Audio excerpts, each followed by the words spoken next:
And maybe we'll get lucky and we'll both live again. Well, I don't know, I don't know, I don't know, don't think so.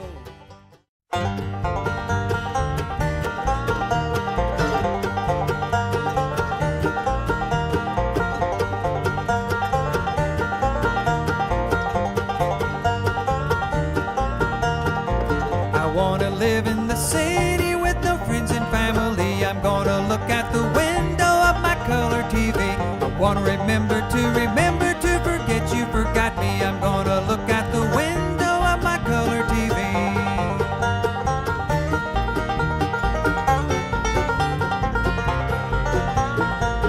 Through cracks in the wall, slow motion for all. Trip down to the bar, some smart said nothing at all. I'm watching TV, I guess that's a solution.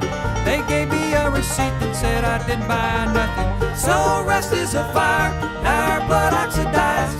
My eyes rolled around, all around on the carpet. Oh, hit the deck, it's the decal man, standing upside down and talking out of his pants.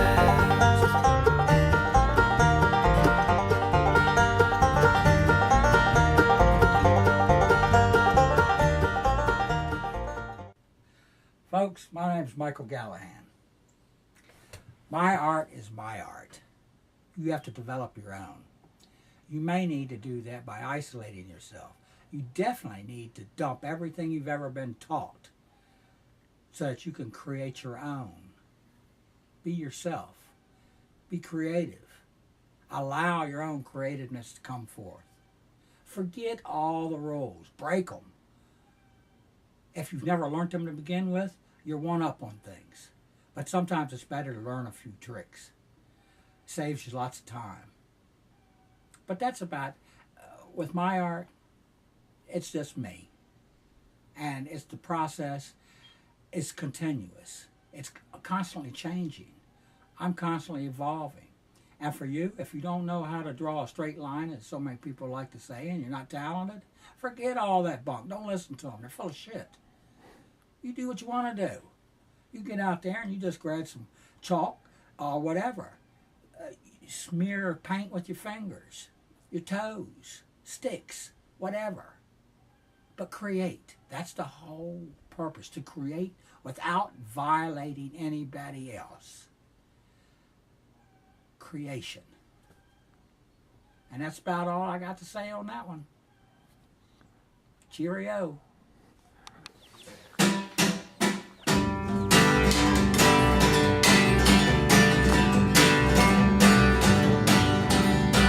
Earnesty and clarity, those wonderful mentalities, decent positivity are all that we can strive. But misery and poverty, they follow me and my family. And though it seems that I can't, but I think I have to try. But everyone's afraid of me, they'll never see that we all bleed. That's a real good question. Inspiration. What inspires? What motivates the impulse? Come from the abyss of space or wherever it comes from, the spiritual pull, or I think a lot of it has to do with ancestral life, tapping into that wellspring of people from before you, what has made you, all that has come about you, and then there's your individual stuff. Like I was telling you, when I was 9 years old and didn't know how to explain until I was 20-something when I read the books about the choice of not eating meat, fish, and fowl. The impulse and such. I tell people, like on this line here, I do a little bit of talking about, I listen to my ancestors, and I do. And I stumbled on that in isolation. I fasted 31 days because they wouldn't give me nothing but meat.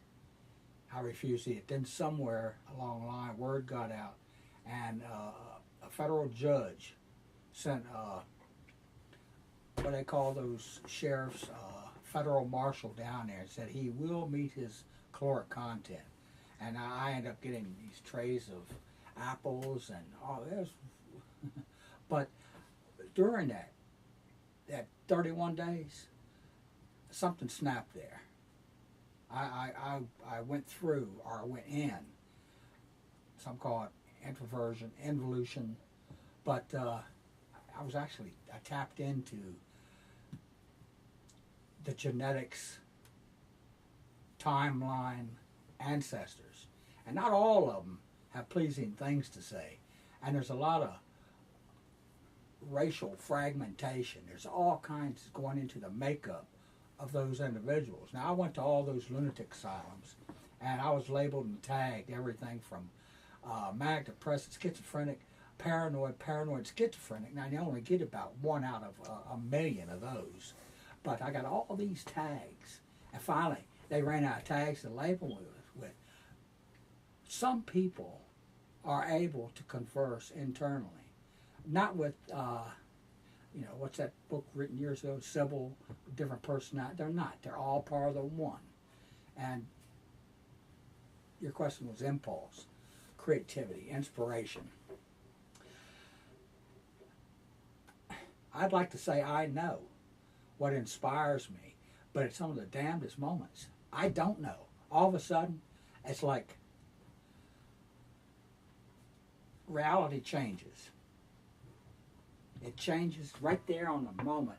We could be talking, he could be talking something, and you get a feeling. It's almost like a rush.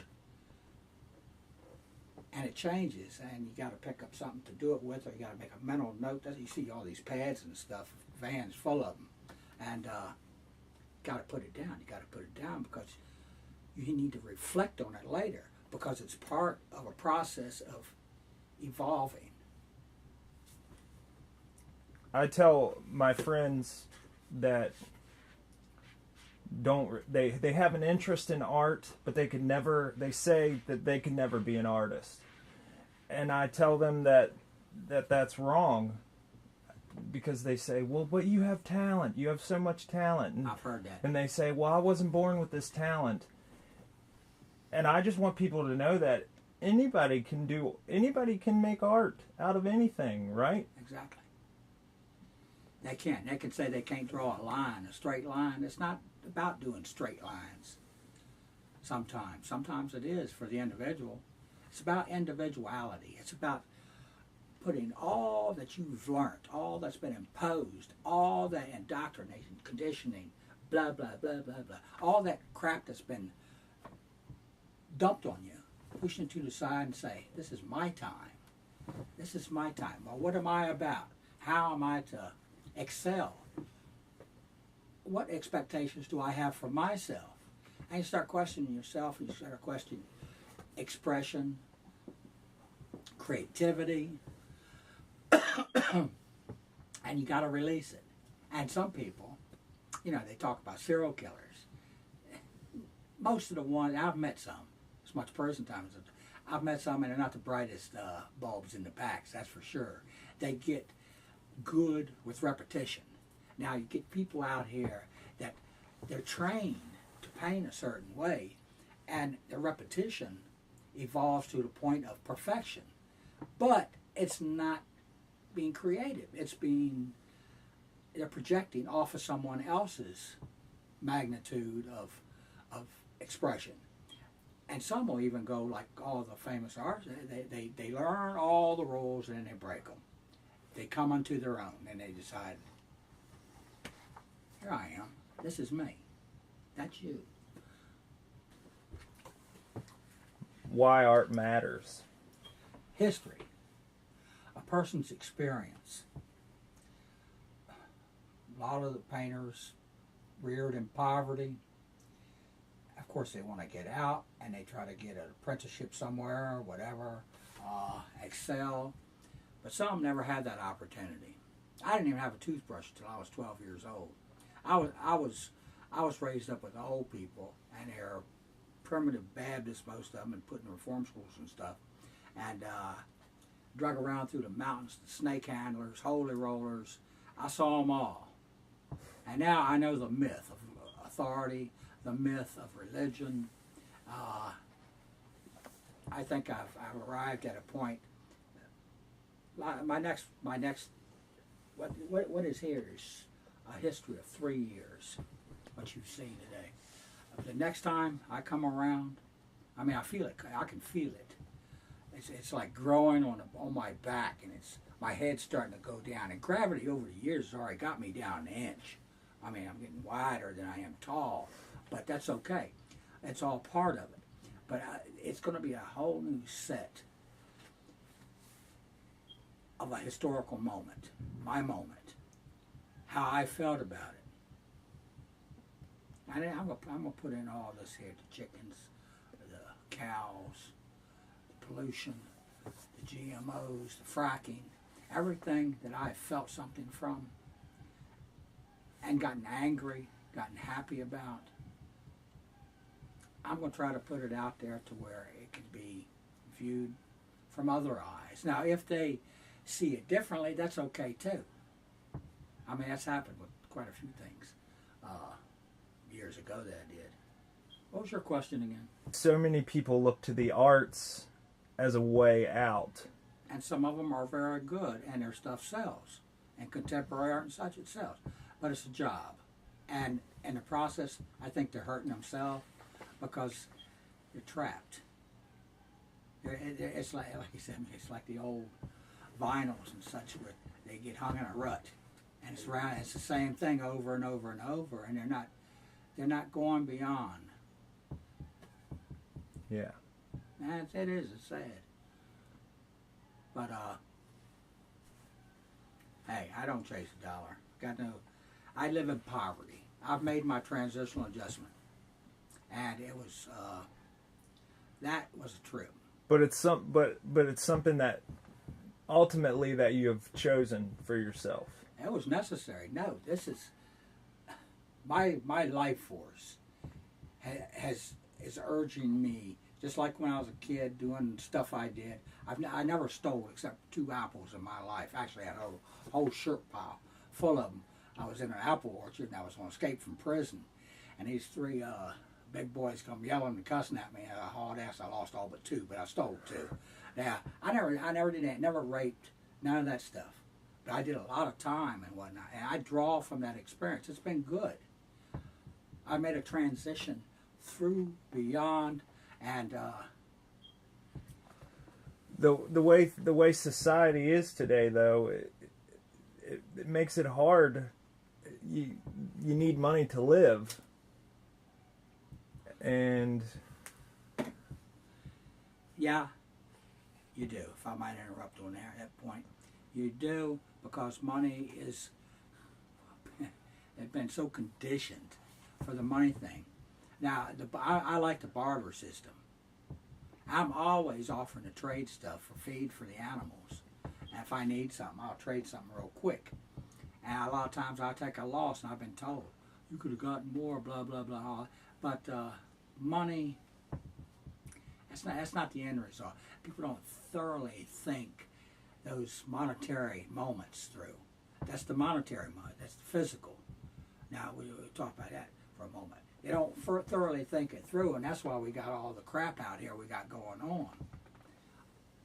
I don't need planes, trains. I don't need any of that stuff. I like primitive. I really do. But society is on a roller coaster ride going nowhere. The crowd, they verge on madness. What's a good phrase for that? That's it. Extraordinary popular delusions and the madness of crowds. People get hung up. Sometimes it takes a while for them to get down there. Yeah. But sometimes people get so hung up on other people's trends, paintings and such.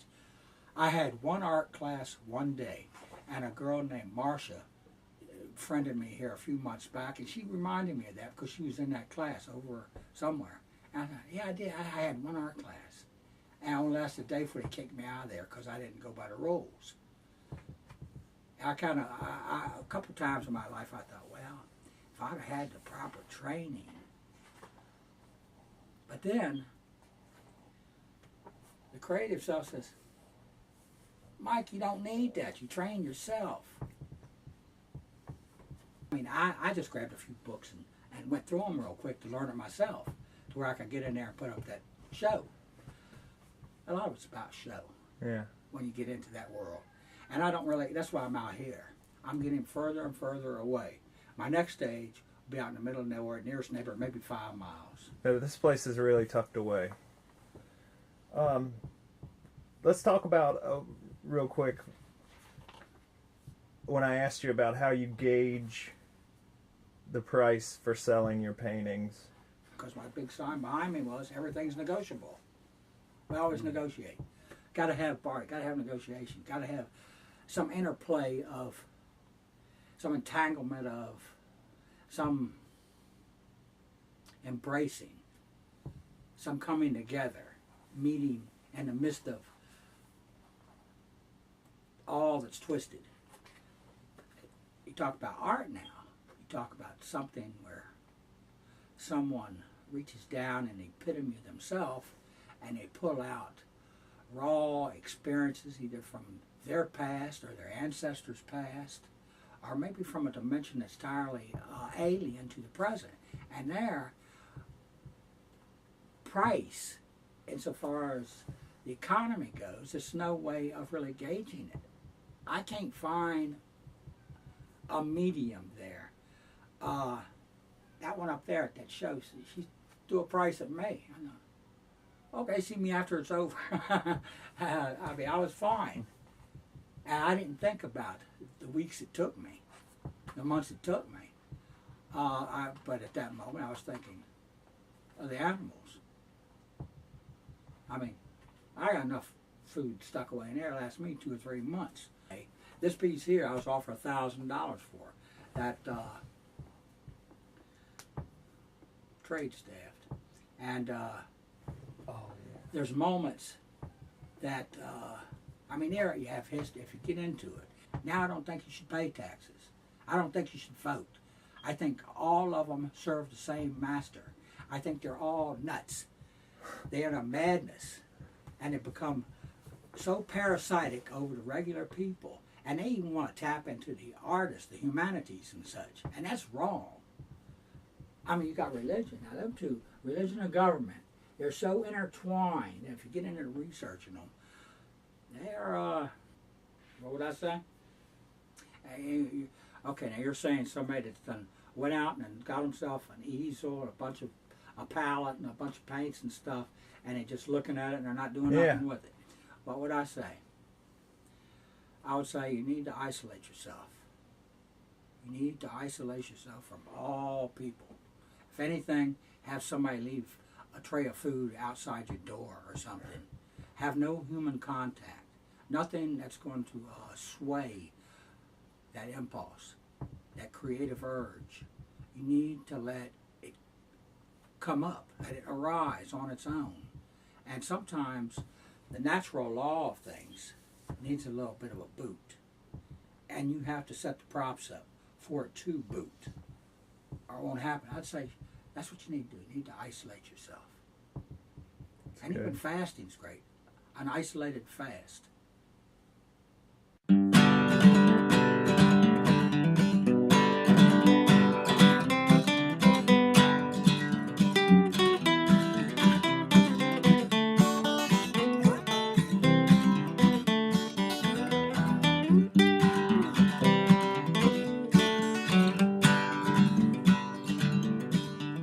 Give me your tired, give me your tired, give me your poor. When our government acts like this, I wonder what World War II was for. And the rest of the country hates us more and more. Lady Liberty is not a whore. Give me your tired, give me your tired, give me your poor. When our government acts like this, I don't want to live here anymore. Sure, I could be a pussy and move to Portland or New York, or I could stay and change the place where I was born.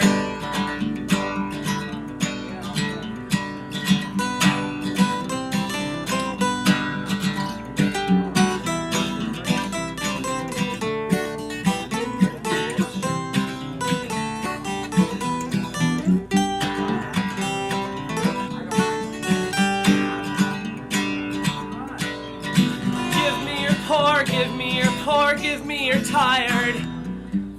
These bigots in the legislature all need to get fired for targeting 1/3 of the state they're supposed to serve, and that's the kind of power nobody deserves. Yeah, that's the kind of power nobody deserves. Give me your tired, give me your tired, give me your poor.